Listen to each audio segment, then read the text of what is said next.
Llegaste memoria con... Primero que todo, agradecerles a todas y a todos los que están acá. De verdad es un agrado que hayan podido venir y se hayan tiempo.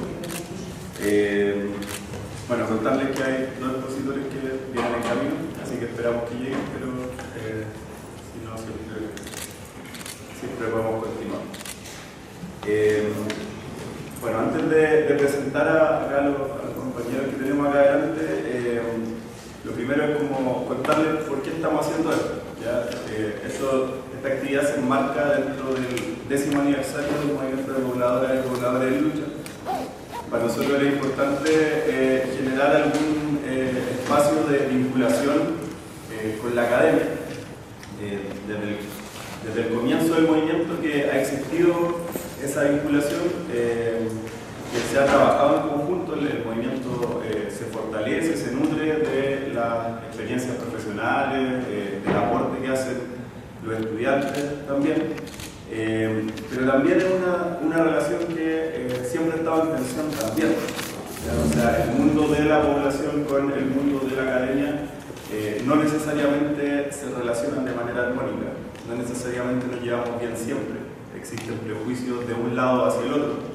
Desde los pobladores está el prejuicio de qué me tienen que venir a contar estos jueguitos, y del lado académico también nos hemos enfrentado muchas veces con el tema de que sí, está bien que los pobladores salgan a la calle, pero la teoría la hacemos nosotros. Entonces ese tipo de dicotomías son las que en nuestra práctica, en nuestra praxis, queremos ir superando, sin hacerle el quite, sino que al revés, enfrentando. ¿Ya? Entonces, esa es un poco la invitación. Esta es la primera jornada y en ese espíritu de que nos vayamos involucrando mutuamente,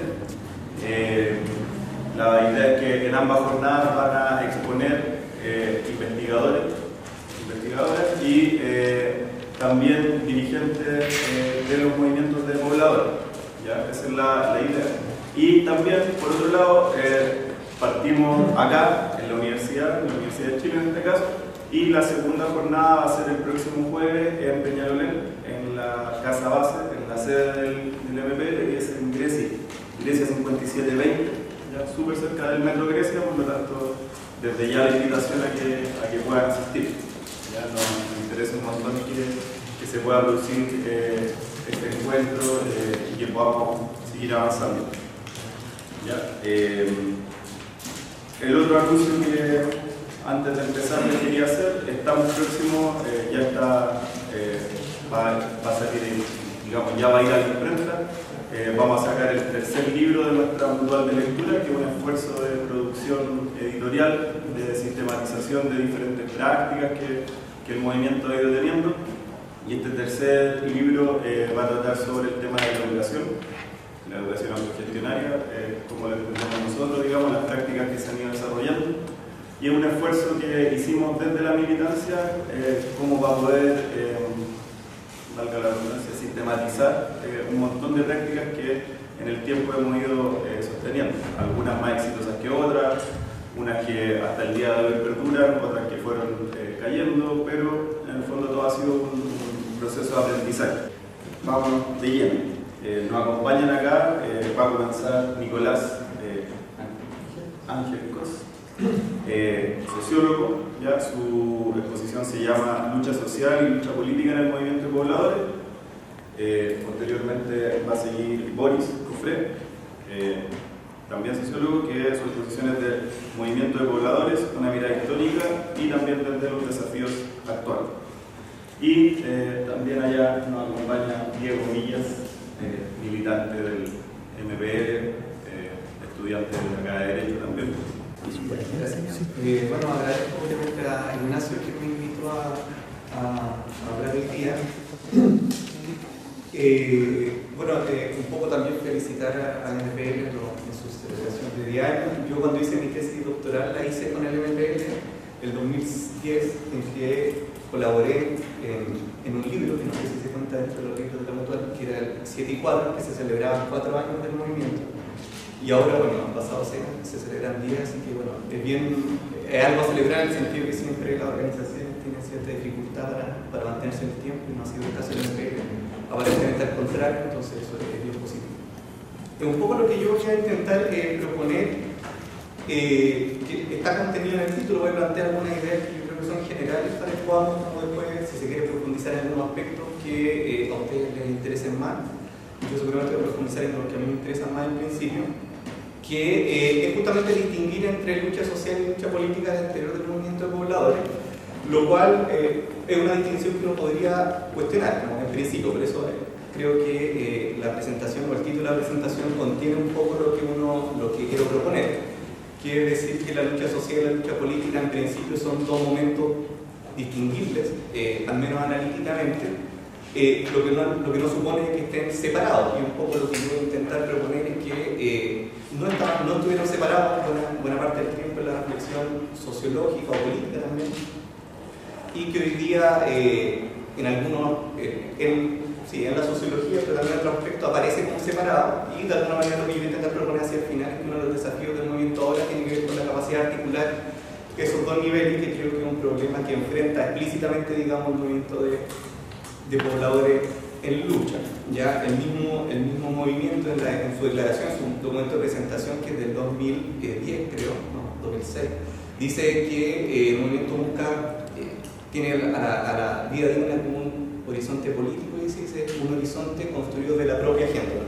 Un poco eso es lo que yo voy a intentar proponer. Entonces, en primer lugar, lo que quisiera plantear es proponer comprender al poblador como un sujeto político. Esa es como un poco la primera cuestión, en el sentido de que no se trata de una persona que solo uno la puede referenciar a que vive en ciertos barrios. Si uno lee, por ejemplo, el documento de presentación, la misión de la Fundación Techo para Chile, habla de que trabaja con los pobladores, porque me refiero a un tipo de argumento que aparece contenido en sentido común en general, como sabe, habla de las poblaciones, habla de los pobladores, pero normalmente lo utiliza de manera como referencial, en el sentido, bueno, los pobladores son los que viven en las poblaciones, que es cierto, pero es cierto hasta cierto punto, en el sentido que en las poblaciones no solo viven pobladores en esos términos, sino que también viven otro tipo o conviven otro tipo de subjetividades, entre las cuales van apareciendo, no sé, narcos, o van apareciendo flightes. No digo que sean entidades que uno pueda distinguir con claridad, sino que estos son flightes, son pobladores, sino que me refiero que son formas de referirse en el sentido común a las personas que habitan en las poblaciones, y son formas en que los mismos pobladores se autorrefieren muchas veces. Y lo que yo intento proponer un poco es que el poblador, o al menos al interior del movimiento poblador, y creo que en eso es muy expresivo el movimiento poblador en lucha, se autorrefiere a sí mismo, o sea, se autorrefiere al poblador como un sujeto político. De hecho, cuando hablan de la nueva población o el nuevo poblador, a mi juicio principalmente lo que están intentando decir es que es un poblador cuya acción en el fondo es una acción política. ¿Ya? En ese sentido, los pobladores no tendría que, si uno considera que los pobladores son sujetos políticos, tendría que intentar identificar una cierta particularidad de los pobladores respecto a otros sujetos políticos, por ejemplo, no sé, clases sociales, por ejemplo. Ya si uno ve las propuestas del Partido Comunista antes de los años 70, o las propuestas del MIR incluso de los años 70, en general el poblador se asocia a otra categoría política, que es la categoría de trabajadores. Los pobladores son políticos porque son trabajadores, o porque van a ser trabajadores, o porque son trabajadores sin pega, lo que sea, pero en el fondo el contenido político de su acción se basa en que sean identificados como trabajadores. Esa asociación, en el fondo, que a mi juicio marca un poco la reflexión sobre los pobladores en un comienzo, bueno, Boris sabrá mejor que yo de eso, digamos, es algo que empieza a ser progresivamente cuestionado, que me parece que aparece con mayor nitidez en los años 80, en las reivindicaciones de los años 80, y también en los análisis de los años 80, en los cuales se busca identificar una particularidad del movimiento pobladores que refiere a la cuestión urbana en la cual se inscribe. ¿Ya? Hay un artículo que a mí me gusta y que es bastante ilustrativo del periodo, de Manuel Castel, que plantea el mismo problema que yo quiero plantear ahora, que dice, bueno, se llama Movimiento de Pobladores y Lucha de Clases en Chile, y es del año 73. Y en ese artículo él dice, mire, en realidad lo particular del movimiento de pobladores no radica en la condición urbana, en el déficit de vivienda específicamente, sino que radica en su capacidad de articulación con la lucha de clases. Ese es un poco lo que intenta decir. Entonces, para él, en el fondo, la categoría de poblador tiene un sentido político al interior del movimiento de pobladores. Por eso, cuando uno hace este tipo de presentaciones, muchas veces se enfrenta a cierta reticencia de parte de otros auditores que dicen, bueno, pero en realidad los pobladores, la mayoría de las poblaciones no están politizados, o no participan en organizaciones, o están individualizados, o están endeudados. una serie de aseveraciones que son todas verdad, pero que a mi juicio pasan por alto la distinción entre este universo poblacional, es decir, las poblaciones como espacio donde habita, no sé, la pobreza, vamos a usar términos así bien generales, y el movimiento de pobladores que busca hacer de esa condición una condición de movilización, en el fondo, no me interesa. ¿Ya? En ese sentido, como digo, el segundo punto que quiero plantear es que lo distintivo del poblador asociado a esta cuestión urbana tiene que ver con una proposición que hizo en el año 80 Vicente Espinosa, decía el poblador es un constructor de ciudad. No es que él lo haya dicho exclusivamente, hay artículos, por ejemplo, que hablan de eso, de los constructores de ciudad, concursos sobre, no sé, sobre relatos de pobladores que hablan generalmente del poblador como un constructor de ciudad, y que creo que en el caso del MPL cobra un elemento bastante, cobra una característica particular, o se especifica en un elemento que aparece mucho en las referencias del movimiento. Lo refiere, por ejemplo, Ignacio, lo refiere el compañero, que es la idea de autogestión, ya en el sentido del poblador para el MPL, quiero decir, no sé si en general, pero para el MPL, el elemento central es la autogestión, y esa autogestión se basa en la construcción de una vida digna. Ese es un poco, creo yo, el núcleo político, digamos, que intenta promover el MPL. Podemos discutir más adelante a qué se refiere esa idea de autogestión. En ese sentido, si nosotros distinguimos entre lucha social y lucha política, yo quisiera proponer en principio que la lucha social, analíticamente distinguir la lucha política, está asociada más bien a la cuestión urbana, y desde ese punto de vista nosotros podemos entender distintos desplazamientos de la cuestión urbana, no es siempre igual. Si uno piensa incluso en películas de los años 50, 60, el tema de la cuestión urbana es la migración campo-ciudad. ¿Ya? Cuestión que evidentemente no es que ahora haya desaparecido completamente, pero no me parece que sea lo distintivo de los pobladores. Asimismo, ese tema de la migración campo-ciudad pasa a cobrar un elemento importante, digamos, en los años 60, 70, que es el déficit habitacional. Y nosotros, la forma histórica que tenemos de los pobladores en términos de su lucha social, fueron las tomas de terreno como herramienta para acceder a la ciudad, para acceder a la sociedad en general, pero a través de la ciudad.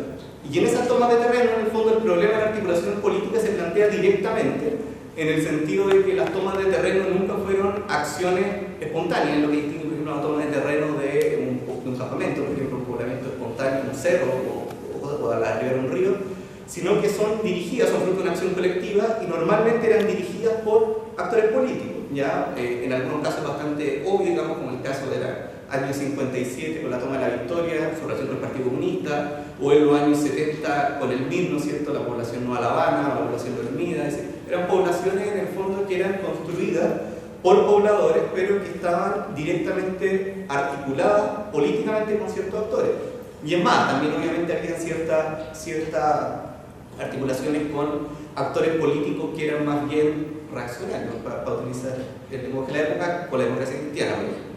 De hecho, el mismo Manuel Castel dice, bueno, finalmente el devenir político del movimiento poblador, bueno, que el 73, entonces la historia es un poco triste, ¿no?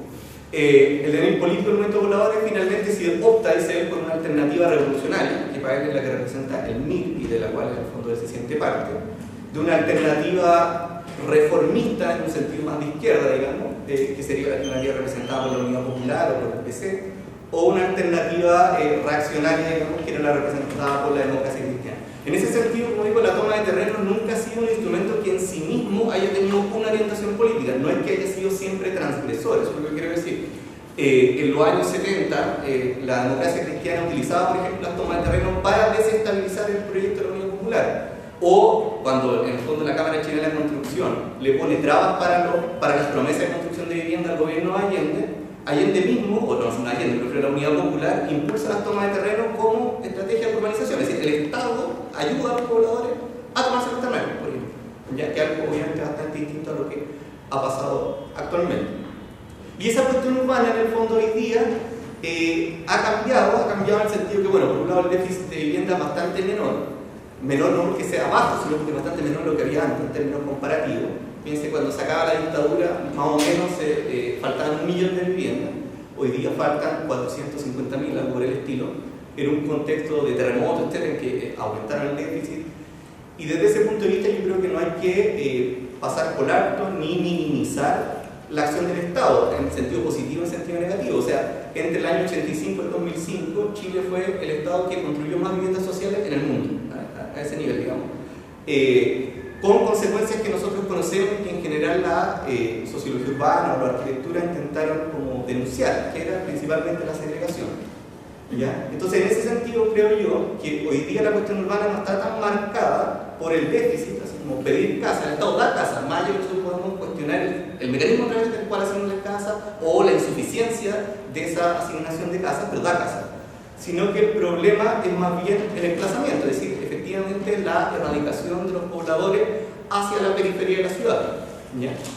Y en ese contexto, el principal agente político, por decir así, de ese proceso ha sido el Estado a través del mercado, pero en el fondo ha sido el Estado quien ha impulsado ese proceso. Y yo creo que esa problemática, es decir, luchar contra la expulsión de los pobres hacia la periferia urbana, como el doctor Juan que siempre dice muchas veces, la expulsión de los pobres hacia a los extramuros de la ciudad, plantea como dilema desde el punto de vista social algo que a mi juicio fue muy bien caracterizado por Rafael Soto, vocero de la Federación Nacional de Pobladores, en un artículo que apareció en Ciudadanos Móvil, que dice la alternativa es erradicación, expulsión o endeudamiento. Eso es lo que les propone. Entonces yo diría desde el punto de vista social, hoy día el problema de los pobladores es luchar contra la erradicación, la expulsión o el endeudamiento, y en eso están los comités de allegados, de los cuales contribuye el movimiento de pobladores en lucha, y también están los deudores habitacionales, por ejemplo. ¿Ya? Ahora bien, este problema, esta cuestión como esta nueva cuestión urbana, que insisto, yo creo que está menos caracterizada por el déficit que por el desplazamiento de la vivienda, ha implicado una cierta transformación de la relación del Estado con los pobladores. Y ese es otro punto que quisiera plantear. En el sentido en que el Estado, a diferencia un poco de lo que yo estoy intentando proponer ahora, o a diferencia de lo que proponía Castel en los años 70, o a diferencia de las políticas desarrolladas, por ejemplo, la democracia cristiana en los años 60, no trata a los pobladores como sujetos, sino que los trata como objetos. ¿Ya? Los pobladores para el Estado son objetos de política social. ¿Ya? Y como objeto de política social eventualmente logra bastantes beneficios, pero los excluye políticamente. Entonces, ese es mi punto, es, en el fondo, el problema de los pobladores hoy día tiene que ver con un problema de integración social, por una parte, es decir, desplazamiento hacia la periferia, pero principalmente, y eso es un poco lo que yo creo que hace el movimiento de pobladores en lucha, o lo que contribuye, no solo él, otros movimientos, probablemente aquellos que están federados en torno a la Federación Nacional de Pobladores, es luchar contra la exclusión política. El punto es cómo luchar contra la exclusión política. Bueno, en principio creo yo que la vivienda sigue siendo un espacio muy importante para transitar de lo social a lo político. Ya, si uno lee cualquier declaración de un movimiento, probablemente algún dirigente se plantea acá, dice, bueno, nosotros luchamos por una vivienda digna. ¿Ya? Y esa vivienda digna a mí me parece justamente el mecanismo a través del cual, al menos el punto de vista, no, a través de la acción probablemente tal, los pobladores intentan vincular la lucha contra la expulsión, erradicación y endeudamiento con la lucha contra la exclusión política. Ahora bien, el problema desde ese punto de vista es cómo nosotros articulamos finalmente esta dimensión social con esta dimensión política del movimiento poblador. Y uno podría decir que hay algunos modelos históricos que uno podría pensar. Un modelo que es más o menos el que ya les señalaba al principio, que es el modelo que opera, creo yo, por ponerle fechas exageradas, que nunca son tan así, pero desde el 57 al 73, que es articularse con actores políticos, para decirlo en términos mucho más sencillos, con partidos políticos tradicionales de la izquierda. ¿Ya? En segundo lugar, otro modelo, me parece a mí, el que se logró en los años 80, o que se estableció en los años 80, en la jornada de protesta nacional, que era vincularse con los otros actores sociales y políticos a través de la lucha por la recuperación de la democracia. ¿Ya? Ese modelo evidentemente termina a principios de los años 90 y dentro de eso se produce una desmovilización importante de los pobladores, por un lado por esta política ofensiva del Estado respecto al déficit de vivienda y por otro lado por la progresiva, no sé cómo decirlo, progresiva indiferencia, no sé si progresiva indiferencia, progresivo como aislamiento de los partidos políticos tradicionales de izquierda y de centro izquierda respecto a los pobladores, lo cual no supone voy terminando, lo cual no supone indiferencia, ausencia de relación entre los pobladores y el Estado o entre los pobladores y la política. De hecho, una de las prácticas que más se ha estudiado, sobre todo en los años 90, son las prácticas de clientelismo político. Y el ejemplo más evidente de eso y más exitoso de eso es el ejemplo de la UDI Popular. O sea, la UDI Popular en el fondo lo que hizo fue intentar romper con sus bases de representación tradicionales, que era la clase alta, digamos, y irse a la población. Era el modelo de Camilo Humano, el modelo de Longueira, etc. Y que logran establecer vínculos con dirigentes poblacionales y lograr un apoyo político desde ese punto de vista. Pero lo particular de ese tipo de vínculo político establecido entre los pobladores y políticos, no solo de derecha, eso es lo que creo que el caso de la UDI es más sistemático, una política de partido, digamos, pero también con gente de concertación, es que un vínculo no programático, ya en el sentido que nosotros buscamos el apoyo de los pobladores, ya sea a través de dar regalos, pero también de simplemente de darles reconocimiento, ¿ya? Pero no los incorporo programáticamente en la política que desarrollo, ¿ya? Entonces, en ese sentido, se tiende a hablar de un vínculo político que es personalizado, es decir, bueno, yo le creo a Longueira, o yo le creo no sé, a Lavino, etcétera, o a Carlos Montt, pero no le creo al programa, no me incorporo como. En ese sentido, digamos, a mí me parece que uno de los primeros objetivos que ha tenido el movimiento de pobladores en los años 90 y fines de los años 90 ha sido reconstruirse políticamente, en particular, digamos. Y creo que dentro de eso el movimiento de pobladores en lucha ha jugado un rol importante, no solo el movimiento de pobladores en lucha, pero una serie de organizaciones que vinieron desarrollándose sobre todo a partir de la toma de Peñalolén y que dieron lugar a Anda Chile, o que dieron lugar al movimiento Pueblo Sin Techo, al movimiento de pobladores en lucha, etc. ¿Ya? Y que de alguna manera están repensando en el fondo no solo cómo reorganizarse políticamente, sino cómo rearticularse. Un poco lo que intentó plantear el compañero al principio, decir, bueno, está la calle por un lado, están los pobladores por el otro. Ese es un problema de articulación, en parte, ya que a rato se opta por una cuestión, se opta, como decía el compañero, por el aislamiento, es decir, los pobladores estamos aburridos de los universitarios que nos vienen a decir lo que hacemos, y los universitarios dicen, nosotros ya no vamos donde los pobladores que no les interesa lo que hacemos, bueno, no sé. Lo mismo respecto a los partidos políticos. Entonces la pregunta que queda desde ese punto de vista, para recuperar un poco la cuestión de Castel, que con eso termino, es cómo nosotros cómo en el fondo reinsertamos el problema de los pobladores al interior de la lucha de clases, para plantearlo en esos términos, si ya no es, por ejemplo, a través de los actores políticos tradicionales. Y ahí me parece que han convivido dos respuestas que no necesariamente han sido exitosas en su diálogo. Una es otorgar la tarea política al movimiento propiamente tal y entender que no solo la reivindicación por la vivienda, sino por la educación autogestionaria, una serie de cosas son en sí misma lucha política. ¿Ya? Es decir, la lucha social es política y desde ese punto de vista lo que hay que hacer es intentar, por ejemplo, que los dirigentes sociales accedan a ciertos puestos de poder. O hacer un partido. Es decir, si ya no hay un partido político de izquierda con el cual nosotros nos queramos articular por las razones que sean, por desinterés de ellos, por desinterés de nosotros, porque consideramos que se vendieron o simplemente porque están representando otro sector social, es crear un partido político propio. Y eso fue, y así me empecé a hacer mi tesis, eso fue igualdad en el año, cuando se crea el año 2010, y que de alguna manera sigue operando. Yo creo que una de las cosas interesantes, creo yo, pese a que puede parecer, es que los pobladores comenzaron de nuevo a preguntarse por el poder político institucional, para plantearlo así.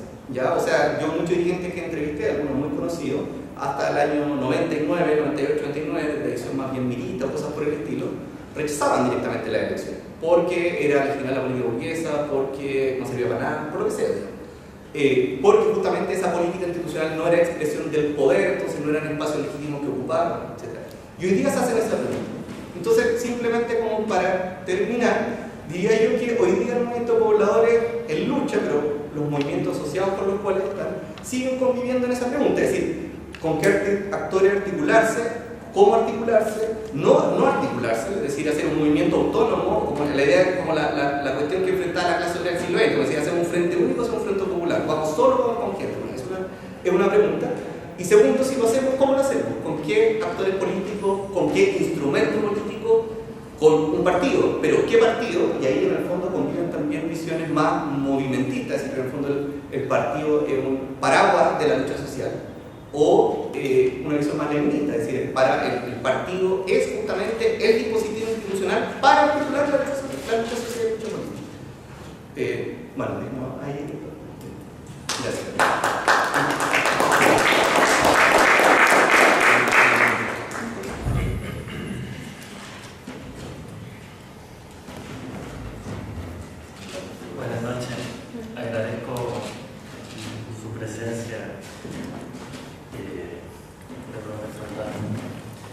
decir fundamentalmente dos cosas, ¿ya?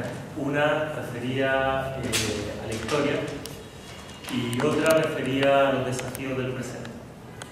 Quiero agradecer al movimiento de pobladores de lucha, saludar su aniversario, precisar de que por formación soy historiador y no sociólogo, así que por favor posteriormente vayan en esa línea y no por los conceptos, porque el Nicolás tendrá que apoyarme ahí.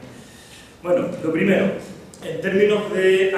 y lo digo porque un poco lo que voy a hacer es referir al tema de los pobladores desde la historia. ¿Ya?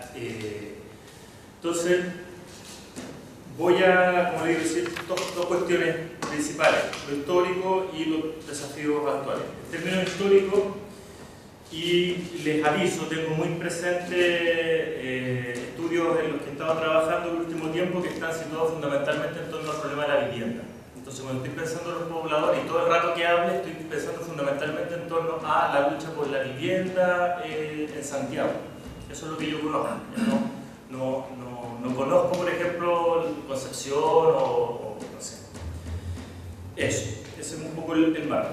Bueno, cuando uno observa la historia del movimiento de pobladores, uno podría decir que se le aparece una suerte de proceso gradual de aprendizaje.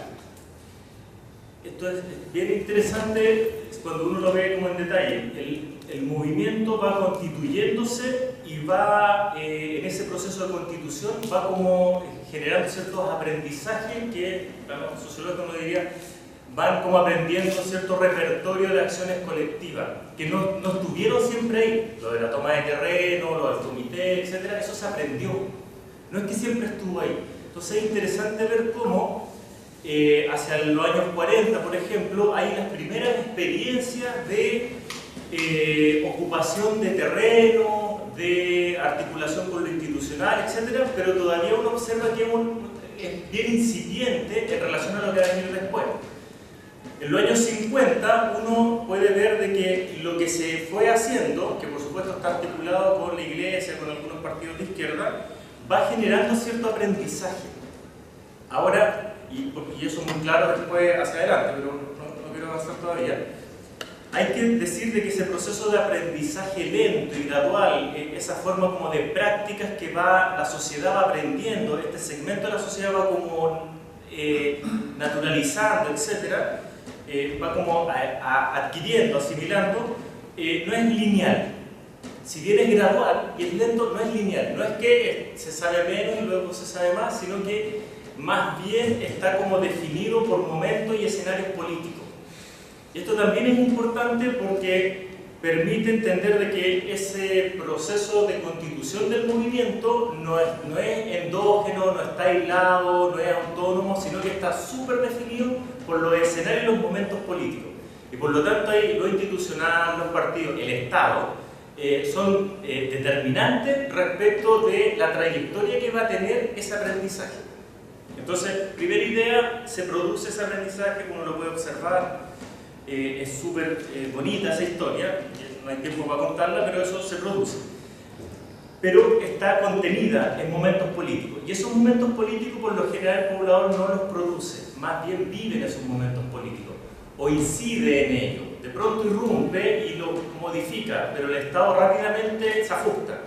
Entonces los pobladores o esta acción colectiva de los pobladores está como enmarcada en la acción de otros. Por lo tanto, y segunda idea importante dentro del tema histórico, para poder comprender al movimiento poblador, a los pobladores o a este segmento empobrecido de la clase trabajadora, uno tiene que necesariamente entender o mirar la relación que tiene con el Estado y con los empresarios. Que como está organizada nuestra sociedad, los empresarios siempre están como ocultos detrás de esta institucionalidad política, pero tiene mucho que ver lo que la Cámara Chilena de la Construcción va definiendo respecto de estos momentos políticos. ¿Ya? Cuándo construir, qué tipo de construcción, el rol que van a tener, etc. Por lo tanto, entender a los pobladores supone entender esas relaciones. Bueno, entonces está este proceso gradual que no es lineal y que está definido por estos momentos políticos. Lo que hay, si uno dice está esto que va como creciendo hacia la unidad popular, contenido en estos momentos políticos, tiene también como unos ejes articuladores de la acción de los pobladores que diría yo que son fundamentales. Una, la lucha reivindicativa. Eso es clarísimo, eso es la lucha por la vivienda, constituye a los pobladores, sobre todo en el periodo que estoy refiriendo ahora, que es del 40 al 73, es fundamental. Hay que conocer también la sociedad de la época, había una demanda, una necesidad por vivienda que era muy grande. Entonces, la reivindicación habitacional, que no es solo la vivienda, también está el tema del transporte público, de la urbanización y equipamiento en general. Otro eje que es fundamental y que uno no puede separar si quiere comprender esta cuestión son los partidos políticos. El Partido Comunista, fundamentalmente, el Partido Socialista con sus particularidades de partido de corriente y de caudillo, y la democracia cristiana. O sea, estudiar, conocer a los pobladores en alguna medida es también estudiar y conocer la labor que hizo el Partido Comunista, el Partido Socialista y la democracia cristiana, que los entienden y se relacionan de modo distinto, pero es fundamental, o sea, no pueden estar fuera. La iglesia, esa iglesia social, también, o sea, no hay comités de allegado, no hay dirigencia, no hay acción colectiva, concertada, articulada, etc., sin los partidos y sin esta iglesia social. Por lo tanto, son actores que son fundamentales. Y por otro lado, el Estado, que se relaciona con los pobladores, diría yo, desde dos brazos fundamentales. Un brazo, por decir así, más represor, de control, esta figura más fuerte, que es el Ministerio del Interior. El Ministerio del Interior, en el fondo, se relaciona con la acción colectiva de los pobladores a través de la policía y de la represión. Pero simultáneamente, que eso es lo interesante, el Ministerio de la Vivienda u otros ministerios sociales que operan de manera simultánea. Ante una acción de irrupción del movimiento de pobladores, el gobierno tiene estas dos manos para jugar. Entonces, si necesita, por ejemplo, desarticular o desmovilizar o quitarle la iniciativa política, opera con, por ejemplo, cercar una toma de terreno y ya si no pueden desalojarlo, el Ministerio de Vivienda consigue la erradicación hacia otro sitio y recupera la iniciativa política del gobierno. Entonces, no es que esto sea pura represión o pura solución, sino que en realidad el gobierno juega con esos dos brazos, lo que hace que es complejo para los dirigentes poder moverse en ese escenario, porque se mezcla la solución con el control, y que finalmente lo que busca la autoridad siempre es recuperar la iniciativa política que los pobladores le han quitado al hacer estas acciones. Eso.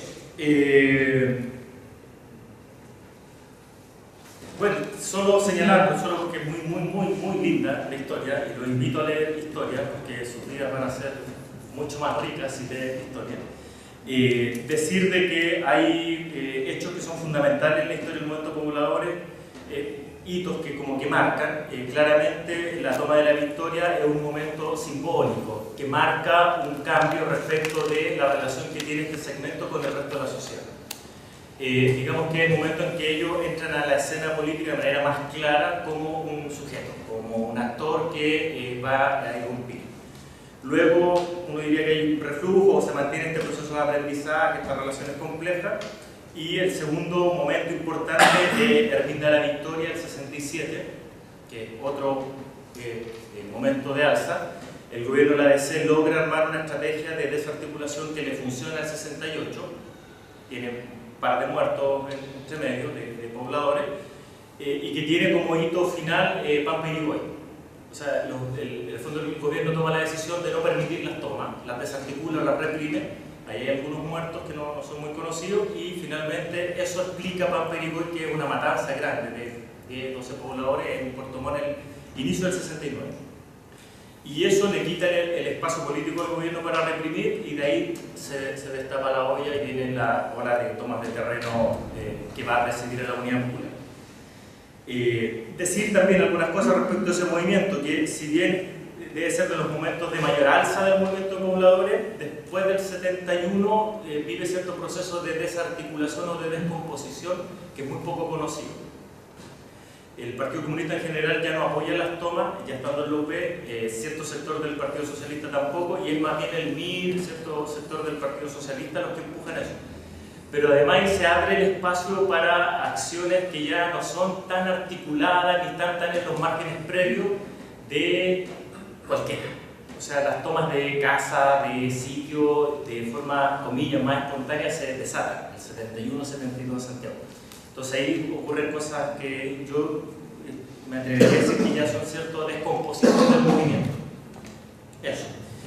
Respecto de los años 80, para ser breve, solo voy a decir de que el lugar que le va a otorgar el actual gobierno, la concertación, o lo que fue el sector como comillas de centro izquierda en este país, en los años 80 el movimiento pobladores, que ustedes saben, estaba un poco en torno al tema de la vivienda aún, organizaciones de resistencia por la crisis económica, el tema de género creo que toma mayor fuerza, ollas comunes, etc.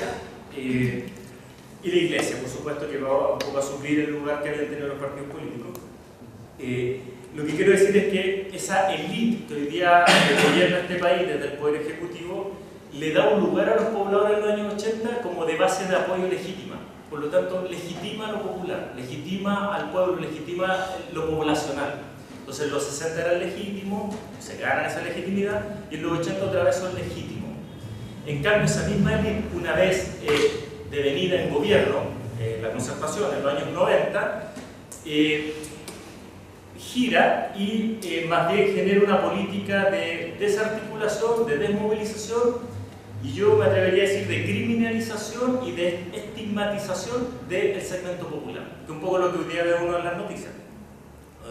Prende la tele y aparecen los pobladores, pero aparecen como los malos, como la amenaza, como el peligro, como la descomposición de esta sociedad.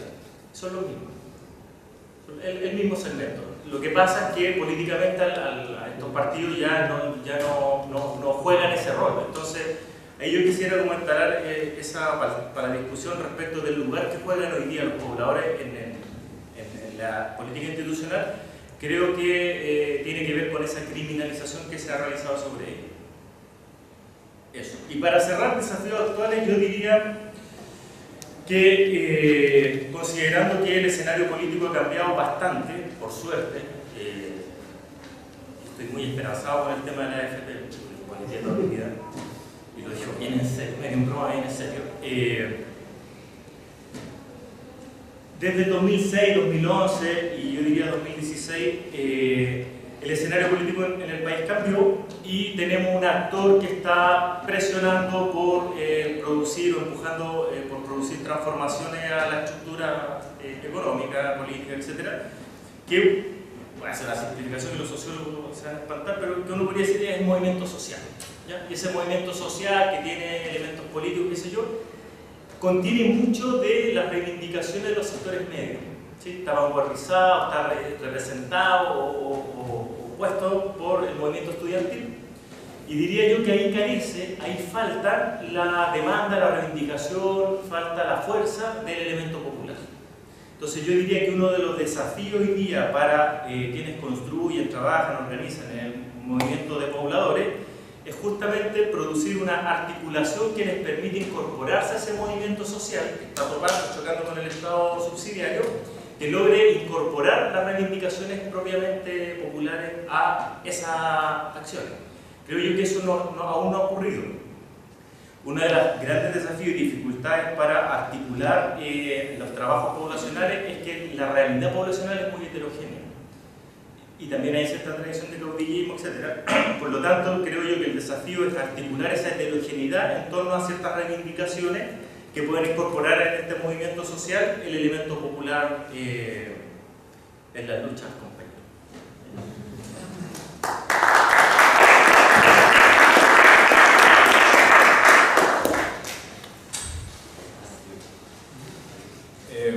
Muy buenas tardes, buenas noches ya casi a esta altura.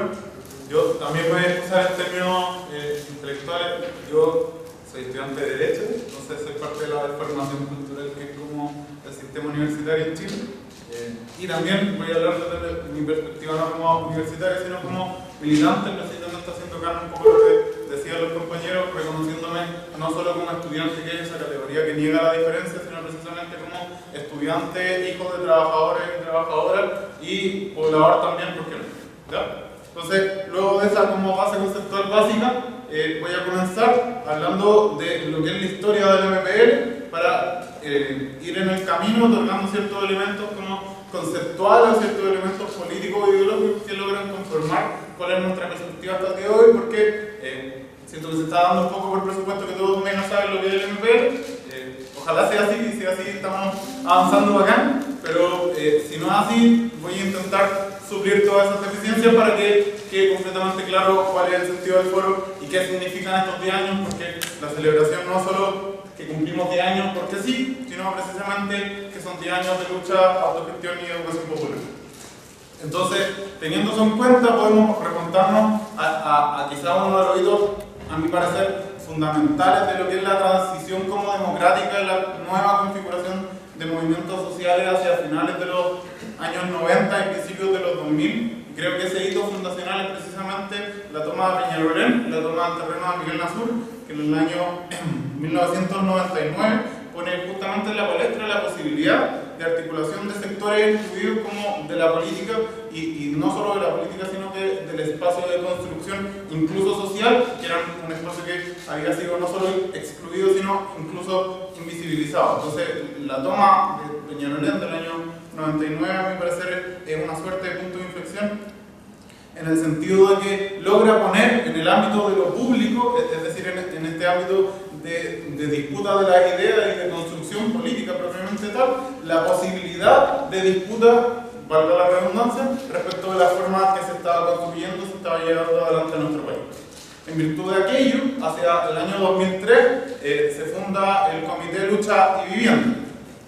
Y el Comité de Lucha y Vivienda, que era un comité que existía justamente en la comuna de Peñalolén, que tenía vinculación con otros sectores políticos y con otros partidos políticos, como quizá el Partido Comunista, etc. Hacia el año 2006 logra y define justamente en un proceso de movilización que es bien significativo, en el entendido de que en el año 2006 no solo existieron un fuerte proceso de movilizaciones estudiantiles, sino que al mismo tiempo estaba existiendo un gran proceso de movilización de los pobladores resistiendo en tomas de terreno, tal como años anteriores y como periodos históricos anteriores. Entonces, hacia el año 2006, el Comité de Lucha y Vivienda decide transformar no solo su nombre, pasándose a llamar tal como nos denominamos el día de hoy como Movimiento de Pobladoras y Pobladores en Lucha, sino que también decide desplegar una política alternativa. Es decir, y creo que lo han intentado posar los compañeros, empezar a desplegar una forma de construcción política que, si bien era heredera de formas de construcción política históricamente existentes en nuestro país, no es sino una forma o un intento, para no ser tan soberbio, un intento de construcción y de prefiguración, como dirían nuestros compañeros de la Argentina, de esa vida otra que estamos empezando a construir, que es justamente, como habían dicho, la vida digna. Entonces, hacia el año 2006 podemos establecer el año fundacional del MPL, por eso justamente este año 2016 estamos cumpliendo 10 años, y como también pasando revista de hitos relevantes, hacia el año 2010 se funda con otros comités de vivienda y comités de allegado la Federación Nacional de Pobladores, que también fue mencionada acá, una federación que hasta el día de hoy sigue bastante movilizada. El día de ayer, si tuvieron acceso a redes sociales, porque justamente no sale en los grandes canales de información, pero ayer hubo justamente, a propósito de la cuestión de la AFP, movilizaciones tanto en Peñalolén de nuestra organización, tanto en Pudahuel también de militantes del MPL, y la FENAF tuvo una gran presencia también con los compañeros de la Florida, donde está uno de sus voceros nacionales, que Rafael Soto, al cual ya se menciona. Otro también hito relevante a tener en cuenta dentro de esta exposición es que hacia el año 2009-2010 decanta la formación de lo que hasta el día de hoy se denomina como Partido Igualdad, Herramienta de los Pueblos, que también ya fue referido, y que creo que también es fundamental respecto de lo que voy a pasar a exponer en el sentido de la perspectiva ideológica que logra desplegar el MPL. ¿Ya? Entonces, hacia el año 2003, 2006, 2009, 2010 y todos estos hitos fundacionales, lo que el MPL se fue dando cuenta precisamente en este proceso de educación constante, en que el movimiento se vuelve un movimiento educativo, como diría Raúl Sivechi, logramos perspectivar que justamente lo que estábamos construyendo se enmarcaba en un proceso mucho mayor y que se enmarcaba en un despliegue de lo que nosotros hemos denominado, se puede denominar, ciudad neoliberal. Es decir, la vinculación y el proceso de construcción política vinculado a la reivindicación básica de la vivienda se despliega, es decir, no meramente teóricamente, sino justamente se despliega en un territorio particular, que es justamente esto de la ciudad neoliberal. La ciudad neoliberal no es solamente una construcción física, es decir, no solamente la expulsión sistemática de los pobres hacia los extramuros de la ciudad, como le gusta decir a varios compañeros de la organización. No es solamente eso, sino que es propiamente, como decía al principio de la exposición, una expulsión y una invisibilización en términos de la hegemonía respecto a la construcción de la idea, y no solo de la construcción de la idea, sino de la posibilidad de configuración del movimiento de pobladores como un actor político. Entonces el movimiento pobladores de lucha, no solo como MPL, sino como movimiento en general, no es un actor político reciente, sino que es un actor político que tiene una larga data y que justamente se enfrenta hacia el presente como parte de sus posibilidades de construcción la existencia en una ciudad neoliberal que no solo lo excluye en términos físicos, lo manda a vivir a Quilicura con una entrada y 3 horas para llegar a Conchalí, a Peñalolén, a San Bernardo, que no solo son lugares que quedan lejos, sino que aparte tienen una conectividad pésima, que tienen un pésimo equipamiento. Entonces no es solo eso, sino que al mismo tiempo son procesos sistemáticos de pauperización de las formas de la vida. Y eso se determina finalmente, por ejemplo, en que los peores colegios y los peores resultados están justamente en esos lugares donde fueron expulsados sistemáticamente los pobres urbanos. Entonces no es solamente un proceso de expulsión física, sino que es sistemáticamente un proceso de expulsión ideológica y un proceso incluso de expulsión personal, ¿ya? Entonces, al darnos cuenta que nos enfrentábamos a una ciudad neoliberal y que desplegaba su dominación de formas diversas, incluso que eran formas nuevas respecto de la formación capitalista, nos dimos cuenta de la necesidad de transformación de nuestra perspectiva política. Y en ese sentido, la necesidad del despliegue, como decía hace un rato, de una política a otra, como le denominamos nosotros. Y en ese sentido, nuestra perspectiva es bastante clara y es una perspectiva que es bastante, a nuestro parecer, disruptiva, o más que disruptiva, que es contraintuitiva, en el sentido de que muchas veces cuando explicamos nuestra perspectiva ideológica no queda completamente clara, o por la formación tradicional de la izquierda, como que no logran entender lo que estamos tratando de explicar. ¿Y a qué me refiero con esto? El MPL entiende la disputa contra la ciudad neoliberal como una disputa no solamente con la ciudad, sino con la articulación que desde el Estado se logra también especificar. Entonces, la lucha del MPL es una lucha que se vincula también con el Estado, pero de una perspectiva crítica. En ese sentido decimos que cabalgamos en la contradicción, en el sentido de que creemos más o menos haber superado esta distinción teórica básica en la izquierda tradicional respecto de, pues están todos adentro del Estado y son todos narcos, o los que están afuera del Estado no están haciendo, los que están afuera del Estado no están haciendo política, sino están haciendo meramente un trabajo social. A nuestro parecer, esa distinción no tiene mucho sentido ni teórica ni políticamente. La perspectiva de despliegue del MPL es una perspectiva que nosotros lo hemos denominado la triada de el decir y el contra el Estado.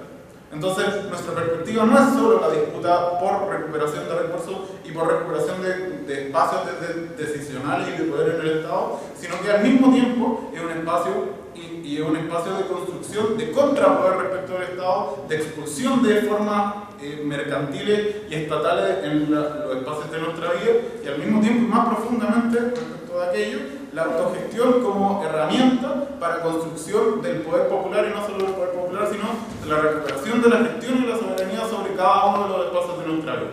En ese sentido, el movimiento Pobladores de Lucha pasa desde una configuración inicial en torno a la problemática de la vivienda y empieza a perspectivar justamente la necesidad de una disputa multidimensional. Entonces, la disputa no es solamente por la vivienda, sino que el entendimiento es que si hay un problema de vivienda es porque al mismo tiempo está existiendo un problema con la AFP, es porque al mismo tiempo está existiendo un problema con la educación, es porque al mismo tiempo está existiendo un problema con la salud y con el transporte. Entonces, la perspectiva de disputa no puede ser fraccionaria y no puede ser solo respecto de una lucha en particular y no puede ser respecto de un hito en particular, sino que es precisamente un despliegue multidimensional de la construcción del poder popular que se despliega y que se expresa no solamente en la autogestión y en la construcción de poder sin el Estado, sino que también se despliega en la lucha en contra del Estado y que también se despliega particularmente en la lucha desde el Estado. ¿Y por qué digo que esta perspectiva ideológica no es una cuestión que nos llegó como por revelación, sino que es una cuestión que fue surgiendo en cada una de las asambleas y los espacios de trabajo? Es precisamente porque la organización social, y este era uno de los lemas que a mí más me gustaba del MPL antes de entrar a militar, que estaba en una revista que editamos hacia el año 2011, si no me equivoco, que era la revista Otra, que era justamente este trabajo de socializar lo político y politizar lo social. Entonces, la perspectiva de construcción asamblearia de vivienda, que podría ser desde la sociología denominada como un mero trabajo o una mera construcción social, desde ese espacio de asamblea de vivienda nos dimos cuenta que la necesidad de construcción de esa asamblea no era simplemente la solución por la vivienda, sino que se desplegaban todos estos temas que ya he mencionado, pero que aparte tenía una salida que tenía que ver con la construcción del Estado. Porque precisamente, y un ejemplo súper particular, levantábamos una asamblea de vivienda y llegaba el proceso eleccionario y no era re posible que algún partido tradicional te metiera un candidato en la asamblea y podía incluso llegar a quebrarla. Entonces, la cuestión que surgió ahí era la necesidad de que nosotros mismos fuéramos capaces de otorgarnos una alternativa a nosotros mismos, y de ahí el lema, que es bien tradicional también del Partido de Igualdad, relativo a que no somos la voz del pueblo, sino que somos el pueblo alzando la voz. Entonces, no es simplemente un proceso de creer que nosotros somos los iluminados, que nosotros venimos como a darle la alternativa final a la asamblea de vivienda o a nuestros compañeros y compañeras pobladores, sino precisamente ante la inquietud y ante la necesidad de una solución multidimensional a los problemas de nuestra vida y de la sociedad neoliberal, es que entendimos que la necesidad era justamente desplegar una política que trabajara en todos estos frentes, en el sentido de otorgar una alternativa política, de otorgar una alternativa de trabajo en lo territorial, popular, social, y eso se despliega justamente en la lucha desde sin y contra. Entonces, en virtud de la lucha desde sin y contra, se complementa al mismo tiempo con otras perspectivas que dicen relación con otros de nuestros lemas, somos bien buenos para los lemas, que dice relación con la lucha, la autogestión, la educación popular, y también hemos incorporado como una de nuestras centralidades en la disputa política la lucha por la despatriarcalización, precisamente porque nuestra organización está compuesta casi, yo creo que incluso mayoritariamente por compañeras que son las que se tienen que hacer cargo de sus familias y que desde el fin de la dictadura hasta el presente son las que se han hecho cargo de parar la olla, de levantar la casa, y muchos de acá probablemente han sido criados justamente por sus mamás, y sus mamás son justamente las que se han hecho cargo de las soluciones de vida que han sido necesarias. Entonces, esta perspectiva ideológica se materializa en cuestiones particulares. ¿Y en qué se materializa? Principalmente me quiero centrar en tres cuestiones. Por un lado, la cuestión del partido, por otro lado, la cuestión de la educación, y finalmente la cuestión de la vivienda. Voy a partir con la cuestión de la vivienda.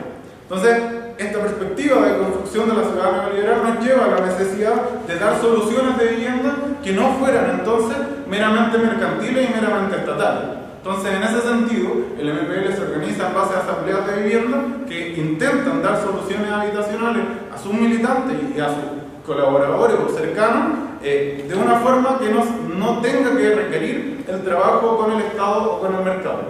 Es evidente, ¿no? Como nos vamos a poner como puristas, no hay afuera, pero precisamente la posibilidad como de prefiguración viene dada por la posibilidad de construcción de alternativas que sean capaces de recuperar recursos y gestionarlos con las propias comunidades organizadas. ¿Y en qué se expresa eso particularmente? En que el MPL logró levantar su constructora y su empresa autogestionaria de gestión inmobiliaria social, la EAGES. Y eso se materializa particularmente en que hacia el año 2013, si no me equivoco, 2013-2014 se entrega el conjunto habitacional MPL1 en Peñalolén, que fue prácticamente en su totalidad gestionado por los pobladores, desde la constructora hasta la empresa de gestión inmobiliaria social. Y ante eso el resultado que nos entregó ese trabajo es primero que la gestión era muchísimo más eficiente, y en segundo lugar que había un proceso de empoderamiento que era mucho más profundo que todos los otros procesos que habíamos vivido antes, porque era justamente materializar esta cuestión de la solución de la vivienda, pero que la vivienda y la solución a aquel problema no venía sino desde nosotros mismos. Entonces, eso se vincula con el trabajo en el conjunto habitacional MPL1, que tiene cerca de 60 departamentos, si no me equivoco, y con el trabajo del conjunto habitacional MPL2, que también está en Peñalolén, que tiene cerca de 150 departamentos. Y hay una cantidad no menor también de departamentos y de viviendas construyéndose en el presente. Estamos y tenemos la esperanza de que vamos a lograr empezar a construir los conjuntos habitacionales en Arica y en Iquique y en Calama con otros compañeros del MPL, y también en Peñalolén hay un par de conjuntos habitacionales que también se están empezando a construir. Entonces, eso respecto a la vivienda. Respecto del partido. La perspectiva entonces era recuperar recursos para que fueran gestionados por las comunidades organizadas y al mismo tiempo recuperar espacios decisionales de construcción de poder alternativo.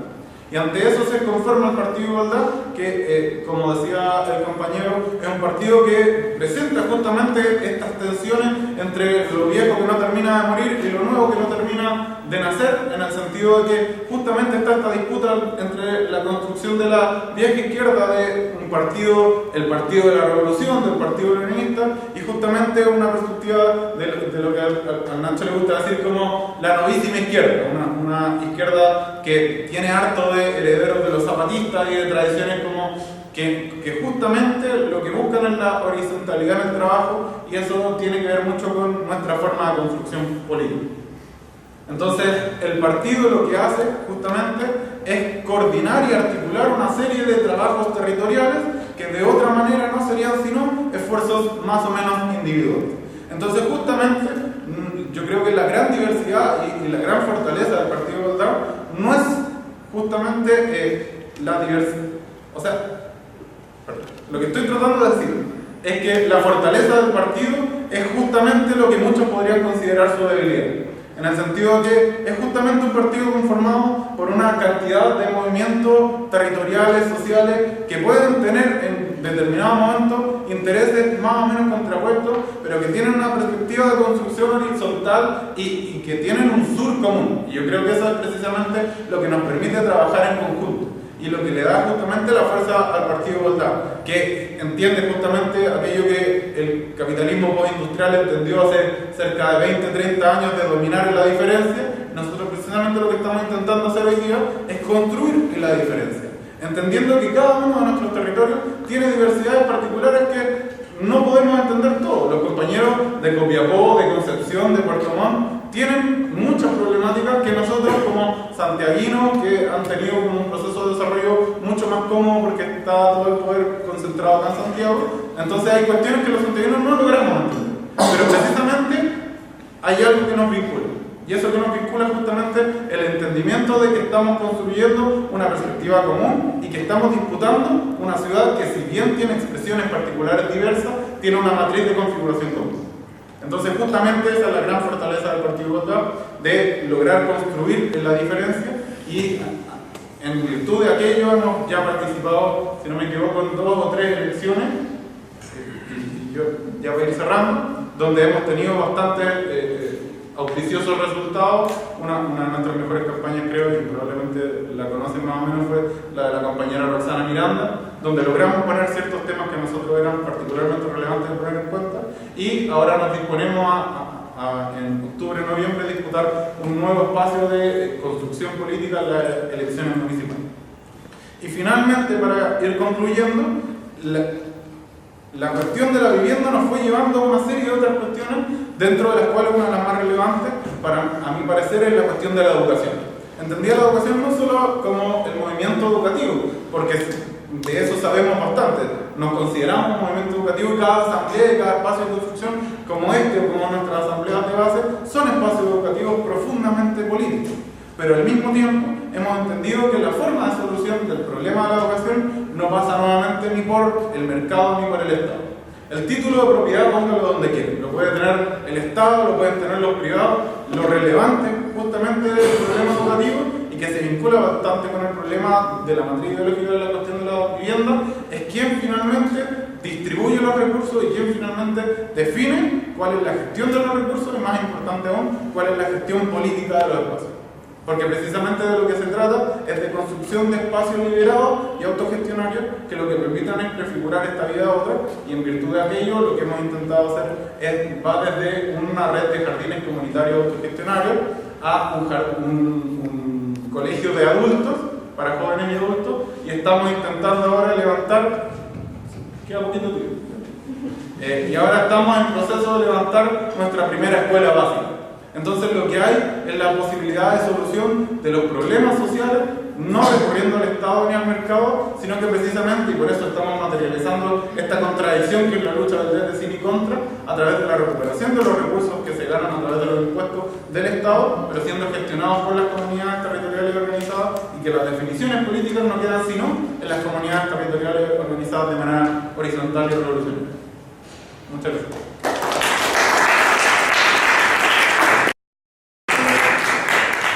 Mi pregunta apunta a la diversidad un poco del movimiento de pobladores, que como bien apuntaba el Bori y también Nicolás, un poco que muchas organizaciones se articulan en torno al conflicto por la vivienda, ¿cierto? Y existen organizaciones como los comités de vivienda, ¿cierto? Comités de allegados. Pero por otra parte, a propósito de esta diversidad, existen otro tipo de organizaciones populares dentro del movimiento de pobladores, como por ejemplo son las organizaciones que hacen batucadas, las bibliotecas populares, los talleres de, no sé, de ir con niños, los espacios, las organizaciones que pretenden recuperar los espacios quizás más que están, no sé, botados o están a la deriva del narcotráfico. Entonces, quisiera preguntar, claro, ¿cómo, o sea, qué entienden ustedes de este tipo de esta diversidad en el movimiento de pobladores? Igual principalmente con lo que mencionaba el compañero de la MPL, que igual estoy entusiasmado con la cuestión de la marcha o del conflicto con Noma y que también el llamado o la convocatoria Cacerolazo del día de ayer no solamente salió el MPL o no solamente salió el Urromao, sino que también salimos, y acá me incluyo, distintas organizaciones populares como la coordinadora de Peñalolén, los compañeros de la Bandera, los compañeros de Quiricura. Entonces son otras organizaciones que, si bien no se articulan en torno al conflicto o la reivindicación viventista, sí son parte del movimiento de pobladores. Y yo, la literatura que he leído del movimiento de pobladores, todos apuntan a esa dirección, pues, y nunca destacan un poco la otra organización. Eso.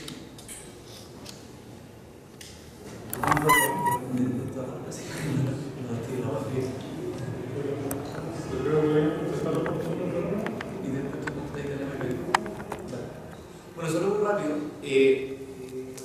O sea, yo creo que esas organizaciones que tú dices que son de otro tipo, culturales y todo, existen y se articulan entre ellas, y entre las poblaciones, efectivamente hay una heterogeneidad de organizaciones bien alta. Ahora, yo creo que la atención puesta en el movimiento de pobladores tiene que ver un poco con lo que hemos hablado acá, como en el mundo, o sea, el tema de la vivienda. El tema de la vivienda en general ha sido parte de un movimiento en el sentido que se enfrenta a un adversario político, que es el Estado. O sea, parte, por ejemplo, un poco simple.